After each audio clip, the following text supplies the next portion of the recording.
pour débuter cette belle célébration.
Nous sommes rassemblés dans cette église au nom du Père et du Fils et du Saint-Esprit. Amen. Le Seigneur soit avec vous. Bonjour. Bonjour. Bienvenue à cette célébration. On prend le temps de prier ensemble. Et vous allez voir dans la parole de Dieu, la fin de semaine, on se fait parler d'humilité. Et vous savez, on a toutes sortes de choses derrière l'humilité. Hein. Il y a ce qu'on appelle la fausse humilité. Je ne sais pas si vous connaissez ça, le truc de la fausse humilité. Il faut que tu dises que tu n'es pas bon, tu n'es pas bon, tu n'es pas bon. Tu répètes ça souvent, puis à un moment donné, il y a quelqu'un qui va dire, tu n'es pas si pire que ça. Ça, c'est de la fausse humilité. Mais la vraie humilité dont Dieu nous parle dans la parole de Dieu, c'est de reconnaître qu'on a besoin des uns des autres. Et quand on vient vivre l'Eucharistie, je reconnais que j'ai besoin de Dieu. Sans lui, ça ne fonctionnerait pas dans ma vie. Je vous invite à vous asseoir.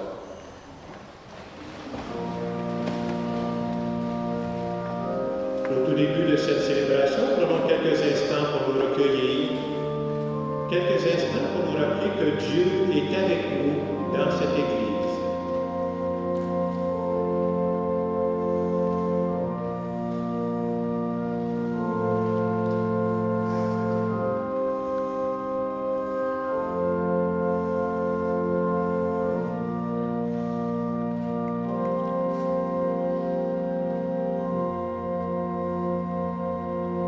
Seigneur Jésus, tu nous montres dans l'Évangile que tu ne recherchais pas la gloire, tu cherchais à aider les petits et les pauvres. Pour toutes les fois où je cherche plus ma gloire que le souci des autres, je te demande pardon. Seigneur, prends pitié. Seigneur Jésus, tu nous as dit que nous sommes sur terre pour nous entraider. Pour toutes les fois où je me sers des autres plutôt que de les servir, je te demande pardon. Ô Christ, prends pitié. Seigneur Jésus, tu avais le souci de faire équipe avec tes apôtres, avec tes disciples. Pour toutes les fois où moi je me coupe facilement des autres, je te demande pardon. Seigneur, prends pitié. Que ce Dieu qui nous aime et qui nous accompagne, qui nous bénisse, le Père, le Fils et le Saint-Esprit.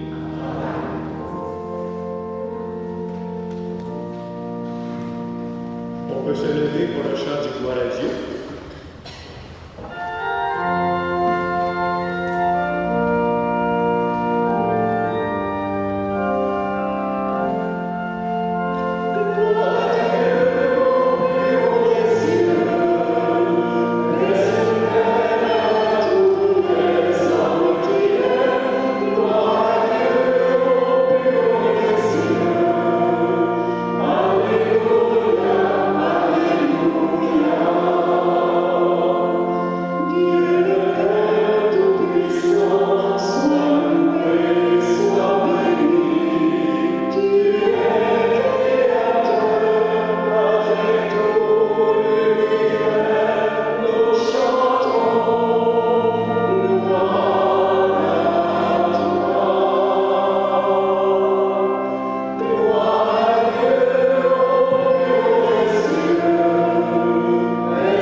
Prions le Seigneur. Dieu de l'univers, de qui vient tout don parfait, enracine à nos cœurs l'amour de ton nom. Augmente notre foi pour développer ce qui est bon en nous. Veille sur nous avec sollicitude pour protéger ce que tu as fait grandir. Par Jésus-Christ, ton Fils, notre Seigneur, qui vit et règne avec toi dans l'unité du Saint-Esprit, Dieu pour les siècles des siècles. Amen.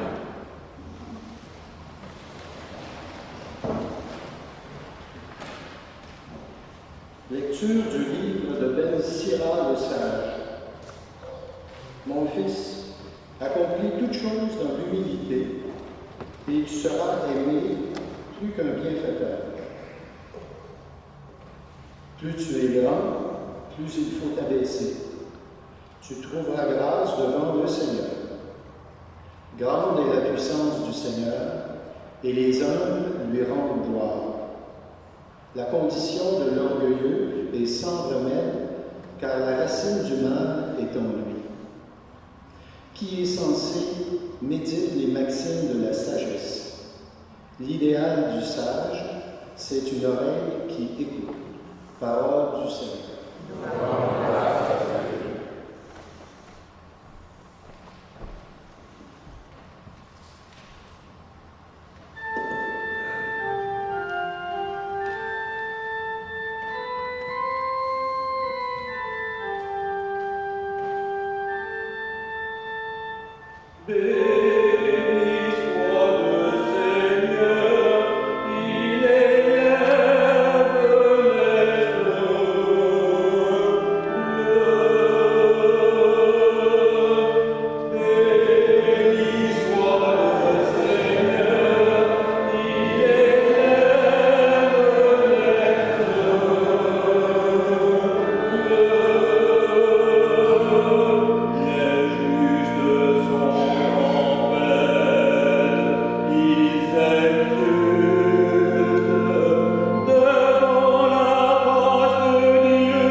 Frères,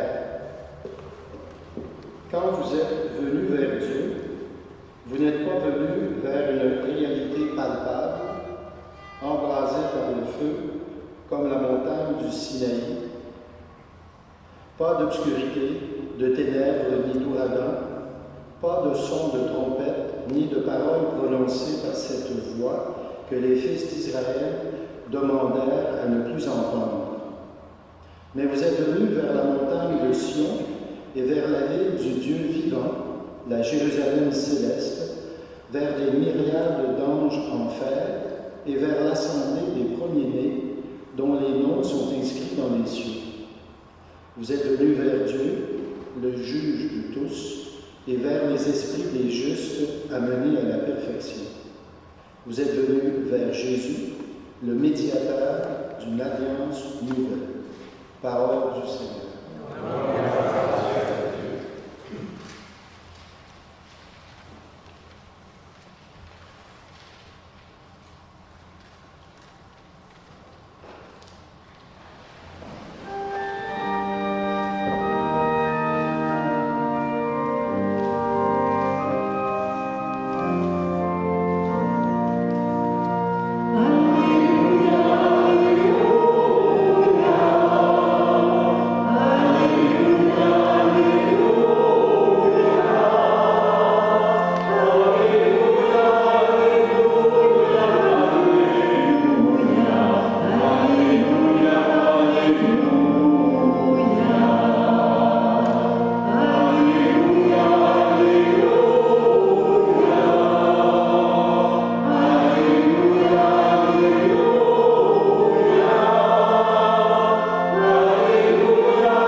Le Seigneur soit avec vous.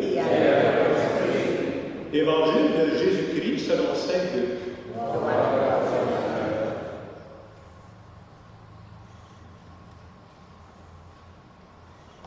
Un jour de sabbat, Jésus était entré dans la maison d'un chef des pharisiens pour y prendre son repas, et ces derniers l'observaient.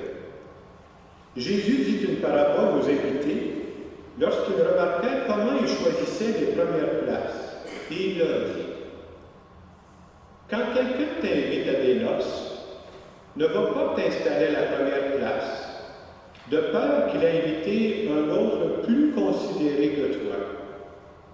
Alors, celui qui vous a invité, toi et lui, viendra te dire: cède-lui ta place. Et à ce moment, tu iras plein de honte prendre la dernière place. Au contraire, quand tu es invité, va te mettre à la dernière place. Alors, quand viendra celui qui t'a invité, il te dira: mon ami, avance plus haut, et ce sera pour toi un honneur aux yeux de tous ceux qui sont en table avec toi.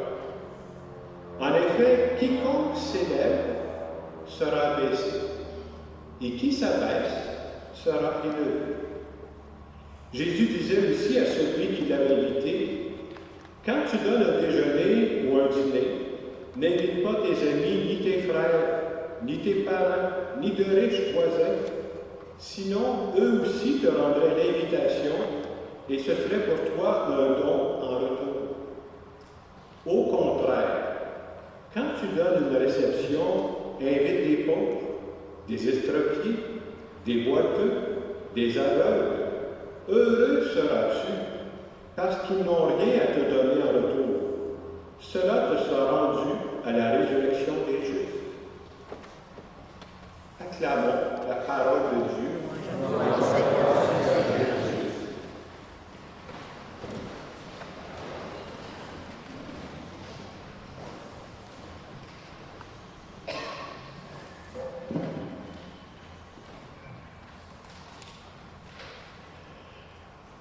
Comme je le disais au début de la célébration, la parole de Dieu, la fin de semaine, nous parle d'humilité. On disait même dans la première lecture, on disait, mon fils, accomplis toutes choses avec humilité et tu seras aimé plus qu'un bienfaiteur. On disait aussi, on rajoutait dans cette lecture-là, plus tu es grand, plus tu dois t'abaisser. Vous savez, on a souvent une fausse image de l'humilité. L'humilité, c'est comme si on regardait juste nos faiblesses. On a tous des faiblesses, là. On n'a pas juste des faiblesses.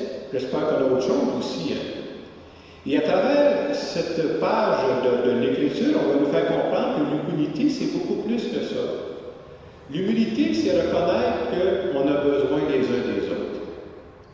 L'humilité, c'est d'accepter que je ne prenne pas toute la place pour que je puisse penser aux autres. Ça, c'est la vraie humilité. Et l'humilité, c'est reconnaître que non seulement on a besoin des autres, qu'on a besoin de Dieu. C'est pour ça qu'on est ici. Vous savez, on vit dans un monde, puis sans trop s'en rendre compte, il y a des valeurs dans ce monde-là, il y en a des très bonnes, mais des fois, ce n'est pas exactement les mêmes valeurs que l'Évangile. Par exemple, dans notre monde, si je veux que ma vie soit réussie, il faudrait qu'on parle beaucoup de moi. Il faudrait qu'on me voie à la télévision, qu'on me voie dans les journaux, et que je reçoive des titres. Alors, si je peux avoir des honneurs, des trophées, ça serait important. Et pourtant, pour avoir tout ça, il y a certaines personnes qui sont même prêtes à écraser un petit peu les autres pour s'élever. Et dans l'Évangile d'aujourd'hui, on va dire plutôt « Quiconque s'élève sera abaissé, et qui s'abaisse sera élevé. » C'est comme si l'Évangile nous dit « Prends la peine d'élever les autres. Prends la peine de valoriser les autres, en particulier les plus petits, et tu goûteras une belle joie, parce qu'à cause de toi, ces gens-là auront plus de joie dans leur vie. Puis à chaque fois que tu vas faire ça dans ta vie, là, on a beaucoup d'occasions, tu montreras ta vraie grandeur. Tu montreras que tu es un enfant de Dieu. Prendre soin des petits, c'est agir à la manière de Jésus-Christ. Et on peut dire aussi que dans toute cette parole de Dieu, Dieu ne nous invite pas à nous comparer aux autres. À qui il nous invite à nous comparer? C'est à son Fils Jésus. Et Jésus, quand on regarde les différentes pages d'Évangile, c'est quelqu'un qui prenait soin des plus petits, des délaissés. Il avait le souci, c'est comme ça qu'on a vu la vraie grandeur de Jésus. C'est pas par ses trophées, c'est parce qu'il a pris soin des plus petits partout où il passait. Puis il y a même des gens où on disait, il n'y a rien à faire avec ce monde-là. Perds pas ton temps avec ce monde-là. Je vous donne des exemples. Une des pages d'Évangile, on va voir où Jésus va rencontrer le collecteur d'impôts Zachée. Vous savez que les collecteurs d'impôts, dans ce temps-là, c'est plus vrai aujourd'hui, là. Mais dans ce temps-là, les collecteurs d'impôts, non seulement ils récoltaient l'impôt, mais on sait qu'ils en mettaient dans nos poches. C'était reconnu que c'était des voleurs. Alors Zachée, c'était le chef des collecteurs d'impôts. Les gens disaient, perds pas ton temps avec un gars comme ça, il n'y a rien à faire, il ne changera jamais. Et ce qui est beau, c'est que Jésus est allé vers Zachée, puis parce qu'il l'a rencontré, sa vie a changé totalement. Et il y a plein de pages de l'Évangile qui nous montrent ça. Jésus a choisi de donner gratuitement, puis nous invite à donner gratuitement aussi. Pour mettre ça plus concret, je vais vous dire à quoi j'ai pensé en préparant cette homélie. J'ai une question à vous poser, et c'est simple, je vous demanderai de ne pas répondre à la question. Je vais vous dire pourquoi après. Alors la question est très simple. Avez-vous des dettes?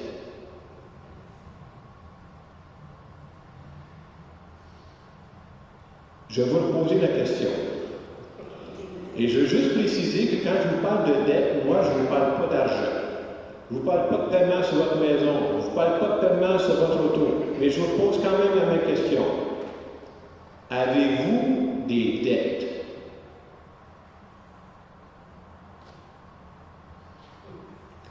Moi, j'ai eu le temps d'y penser cette semaine. Je peux vous dire que plus j'avance dans la vie, plus je me rends compte que j'ai des dettes. Pas d'argent. Et ça demande de l'humilité de reconnaître qu'on a des dettes. Pourquoi je vous dis que j'ai des dettes? Je peux vous le dire. Quand je revois ma vie, à différentes étapes de ma vie, jeune et même adulte aussi, là, je me rends compte qu'il y a des personnes qui ont tellement été bonnes pour moi, tellement généreuses pour moi, et je suis bien conscient dans plusieurs des cas, là, je ne pourrai jamais leur remettre ce qu'ils m'ont donné. Aïe, j'accumule des dettes. Puis on peut prendre un exemple facile qui nous concerne tout le monde. Premièrement, on pourrait dire, je pense que tout le monde sera d'accord avec ça, on a des dettes envers nos parents. Toutes les premières années de notre vie, là, toi, tu te tracasses de rien. Là. Tu te présentes à table, il va y avoir de la nourriture. Tu te tracasses de rien, mais il y en a qui vont voir t'acheter des vêtements. Tu te tracasses de rien, mais tous tes parents font tout qu'ils voient pour que tu manques de rien. Là. Puis nous autres, on prend ça gratuit. C'est correct qu'on est jeune, on ne pense pas à ça. Là. Mais plus j'avance dans la vie aujourd'hui, puis moi, je viens d'une famille modeste, là, plus j'ai conscience que mes parents à moi se sont sacrifiés pour que moi, je ne manque de rien. L'essentiel, moi, je l'ai eu. Là. Et aujourd'hui, je suis encore conscient, encore plus fort, que je ne pourrai jamais remettre à mes parents ce que j'ai reçu. Bien, mon père est mort. Comment voulez-vous que j'y remette ça? Puis ma mère, elle a une étape, tout ce qu'elle a besoin, c'est des soins de santé. Donc, j'aurai des dettes pour toujours envers mes parents. Après ça, j'ai pensé à d'autres personnes. Peut-être que vous aussi, vous pouvez passer d'autres personnes dans votre vie. Je pense à des éducateurs que j'ai eus, des personnes qui m'ont guidé, jeunes, adultes aussi. Tu arrives sur le marché du travail, quand j'ai commencé à être prof, tu es content d'avoir un prof expérimenté qui vient te donner des conseils. Hein? Et quand je repensais aussi à ces personnes-là, il y en a beaucoup que j'ai perdu de vue, il y en a même qui sont décédés. Tu dis, je ne pourrais jamais remettre les dettes à ces personnes-là non plus. Et je continuais. Aujourd'hui, je peux dire que j'ai des dettes envers mes frères et mes sœurs. J'ai des dettes envers mes amis. Hein. Des amis, ça prend le service combien de fois dans une vie. Hein. Mes collègues de travail, j'ai des dettes envers toutes ces personnes. Puis je trouvais que l'Évangile d'aujourd'hui, moi, la partie qui m'a frappé dans l'Évangile d'aujourd'hui, c'est que l'Évangile semble répondre à la question suivante. Comment je vais faire pour rembourser mes dettes? Et l'Évangile a dit aujourd'hui comment faire. L'Évangile dit, si tu veux rembourser tes dettes, mon Jacques, commence à être bon pour les autres, à être généreux pour les autres, et donne à des personnes qui ne pourront jamais te remettre en retour. Autrement dit, l'Évangile nous invite à rembourser nos dettes par personnes interposées. Il y a des gens qui m'ont donné, puis moi je vais donner à d'autres personnes qui ne pourront jamais me le remettre. Et quand on fait ça, on fait tourner ce que j'appelle moi la grande roue de la vie. Et quand Jésus est venu sur terre, il a dit, arrangez-vous donc pour faire tourner la vie. Vous avez reçu, donnez à votre tour. Et ne cherchez pas toujours à avoir en retour. Donnez généreusement. Et je pense que moi, quand on arrivera au soir de notre vie, là, les actions dont on sera le plus fier, c'est les gestes qu'on aura posés gratuitement. J'attendais rien en retour. Ça, pour moi, c'est important. Je dirais aussi ceci. Dans notre monde, pour que ma vie soit réussie, là, il faudrait qu'à la fin de ma vie, là, ça apparaisse partout, comme vous êtes toujours à la télévision. Tu dis, il y a du fait du bien, ce gars-là. Il y a des photos partout, il y a des trophées partout. Ça, c'est la vision de notre monde. Hein? Qu'est-ce que ça veut dire une vie réussie aux yeux de Dieu? Aux yeux de Dieu, ma vie sera réussie si je peux dire que quand je vais quitter cette terre-là, j'espère qu'il y aura beaucoup de gens qui auront des dettes envers moi. Ça veut dire que ces gens, j'aurais réussi à donner généreusement sans trop calculer. Moi, c'est le message que je retiens pour la fin de semaine. Et en terminant cette homélie, je veux simplement faire une prière en notre nom à tous.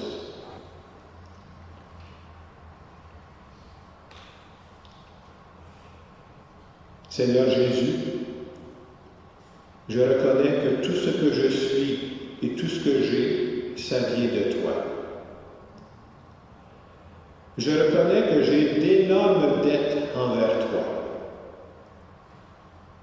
Je reconnais aussi que j'ai des dettes envers toutes ces personnes qui ont été si bonnes à chacune des étapes de ma vie et que je ne pourrai jamais leur remettre. Je te dis le plus sincèrement possible que je veux passer le reste de ma vie à aider des personnes qui ne pourront pas me remettre en retour. Et si je fais ça, je vais contribuer à faire tourner la roue de la vie. C'est vraiment ce que je veux faire. Aide-moi, Seigneur, à être vraiment généreux, comme les autres ont été généreux pour moi. Amen. Pendant les quelques secondes de silence qui viennent, je vous invite à penser, est-ce qu'il y aurait des personnes dans notre entourage présentement à qui je pourrais donner, puis je sais qu'ils ne sont pas capables de me remettre, mais je vais le faire en pensant à cette parole de Dieu.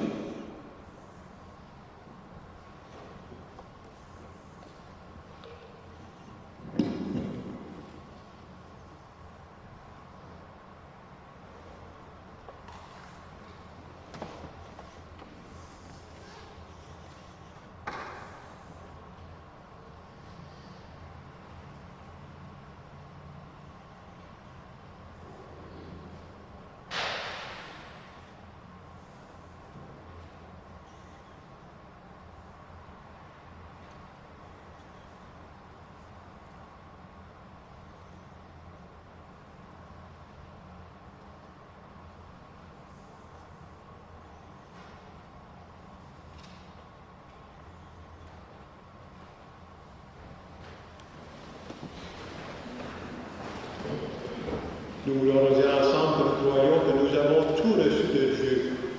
Je crois en Dieu, le Père puissant, Créateur du ciel et de la terre, et en Jésus-Christ, son Fils unique, notre Seigneur, qui a été conçu du Saint-Esprit, élevé à la Vierge Marie, a souffert sous Ponce Pilate, a été crucifié, est mort et a été enseveli, est descendu aux enfers. Le troisième jour, est ressuscité des morts, est monté aux cieux, est assis à la droite de Dieu, Père puissant, d'où il viendra juger les vivants et les morts. Je crois en l'Esprit Saint, à la Sainte Église catholique, à la communion des saints, à la rémission des péchés, à la résurrection de la chair, à la vie éternelle. Amen. Avec foi et humilité, tournons-nous vers Dieu et confions en lui nos prières pour l'Église et pour le monde. Donne-nous, Seigneur, ta force et ta paix. Pour les personnes engagées à la suite du Christ, afin qu'elles s'ouvrent toujours plus largement à ceux et celles qui sont loin de l'Église, prions. Donne-nous, Seigneur, ta force et ta paix. Pour les gens qui gouvernent nos sociétés, afin qu'ils sachent se faire proches de tout un chacun, particulièrement des plus souffrants, prions. Donne-nous, Seigneur, ta force et ta paix. Pour ceux et celles qui font face à un échec ou à une maladie, afin qu'ils trouvent en Jésus la force de se relever, prions. Donne-nous, Seigneur, ta force et ta paix. Pour les enfants victimes de violences et d'injustice, afin qu'ils puissent compter sur le soutien d'hommes et de femmes qui défendent leur cause, prions. Donne-nous, Seigneur, ta force et ta paix. Pour nos communautés qui se rassemblent pour le festin de l'Eucharistie, afin qu'elles s'en nourrissent pour s'engager davantage dans le service fraternel, prions. Donne-nous, Seigneur, ta force et ta paix. Dieu notre Père, dont l'amour nous relève et nous sauve, entends la prière que nous te présentons par Jésus-Christ, ton Fils, qui vit et règne avec toi dans le Saint-Esprit pour les siècles des siècles. Amen.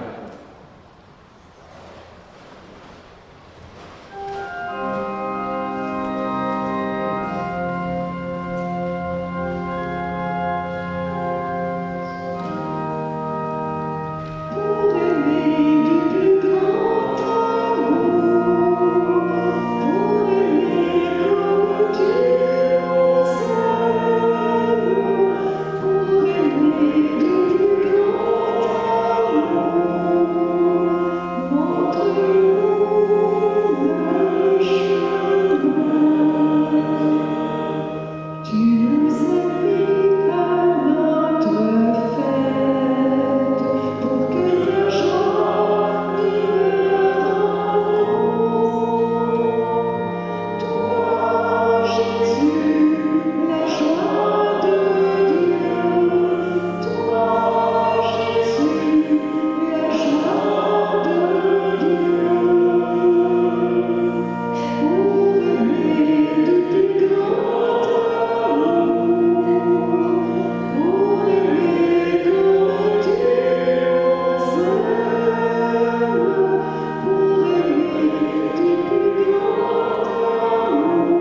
ensemble au moment d'offrir le sacrifice de toute l'Église.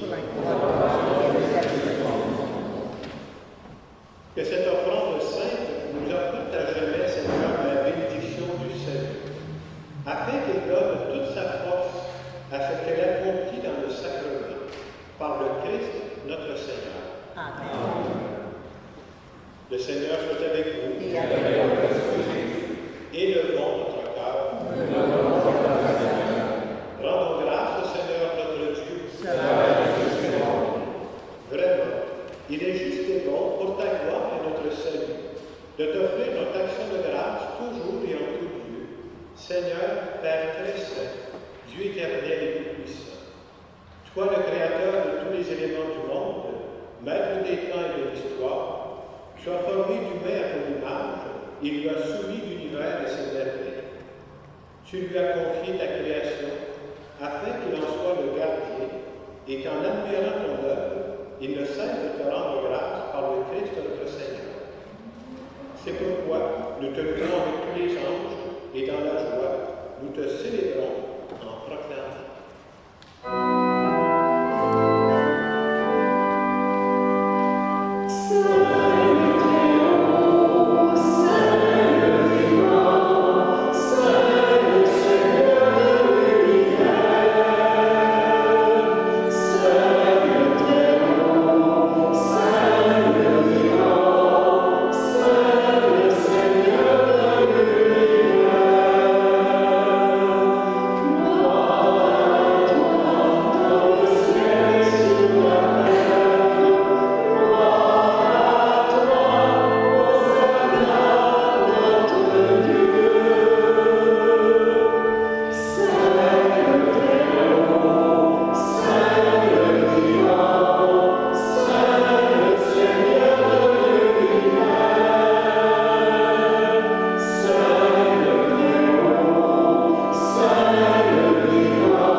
De même, après le repas, il prit la coupe.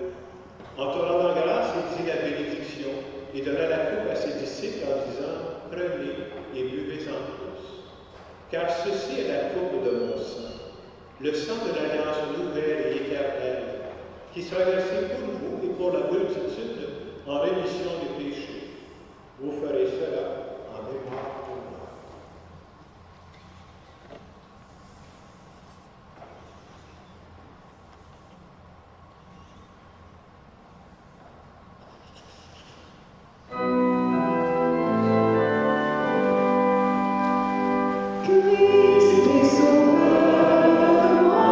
Sur la croix, Dieu le puissant.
passion qui nous sauve, de sa glorieuse résurrection et de son ascension dans le ciel, alors que nous attendons son dernier avènement, nous t'offrons, Seigneur, en action de grâce, ce sacrifice saint et vivant. Regarde, nous t'en prions, l'oblation de ton Église, et daigne reconnaître ton Fils qui, selon ta volonté, s'est offert en sacrifice pour nous réconcilier avec toi. Quand nous serons nourris de son corps et de son sang, et remplis de l'Esprit Saint, accorde-nous d'être un seul corps et un seul esprit dans le Christ. Que l'Esprit Saint fasse de nous une éternelle offrande de ta gloire, pour que nous obtenions un jour l'héritage promis avec tes élus. En premier lieu, la bienheureuse Vierge Marie, Mère de Dieu, avec Saint Joseph, son époux, les bienheureux apôtres, les glorieux martyrs, Saint Hilaire et tous les saints qui ne cessent d'intercéder auprès de toi et nous assurent de ton secours.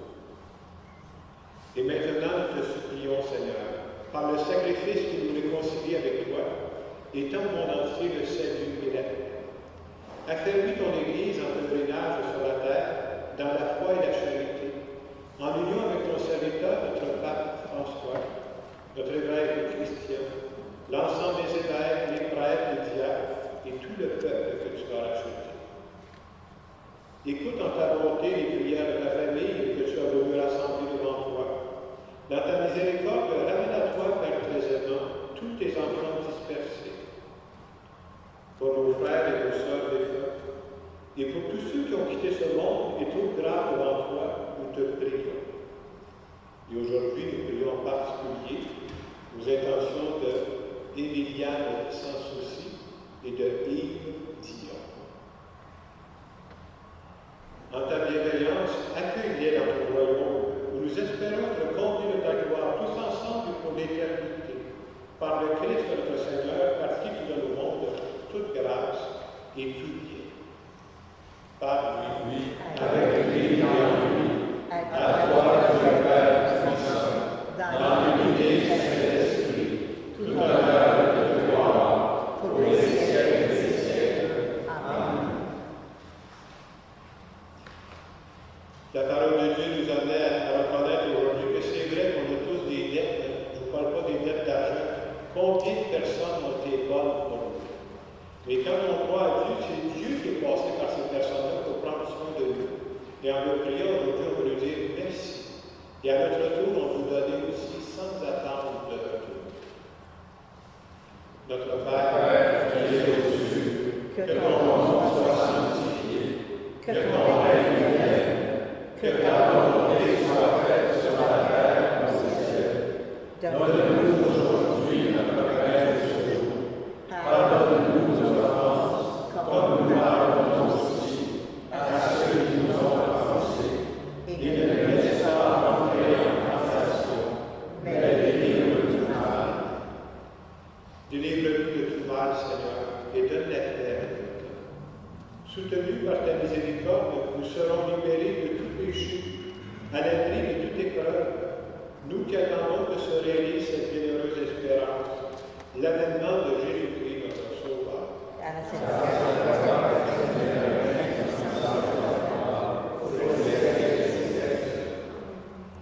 Seigneur Jésus-Christ, tu as dit à tes apôtres, je vous laisse la paix, je vous donne la paix. Ne regarde pas nos péchés, mais la foi de notre Église, et pour que ta volonté s'accomplisse, donne-lui toujours cette paix, et conduis-la vers l'unité parfaite. Toi qui règnes pour les siècles des siècles. Amen. Et que la paix du Seigneur soit toujours avec vous. Et avec votre esprit. La paix du Seigneur.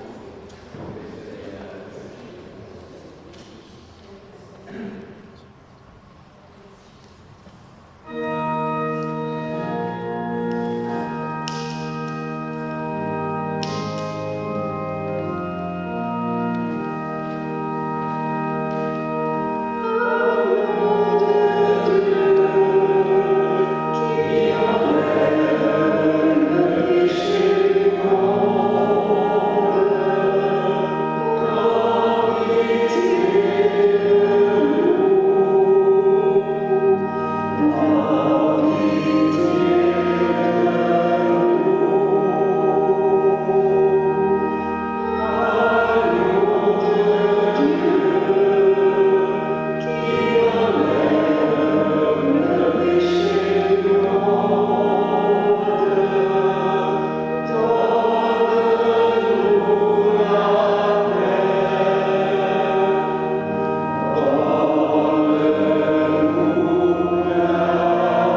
suis pas digne de te recevoir, mais dis seulement la parole et je serai guéri.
Un petit mot pour dire merci aux personnes qui nous permettent de vivre ces célébrations.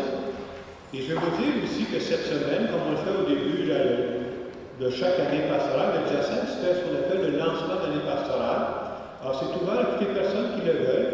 C'est mercredi soir. Ça se fait au verger du monastère à Rougemont, au 465 du principal. Pour ceux qui veulent venir, ça commence à 18h30. Et ça nous donne un peu l'idée vers quoi on va aller cette année au niveau du diocèse de Saint-Hyacinthe. Alors, toutes les personnes qui le veulent, c'est disponible. Je répète, c'est mercredi soir, le 31 août. C'est à 18h30 et c'est à Rougemont, au verger du monastère. Je vous invite à vous lever pour la dernière prière.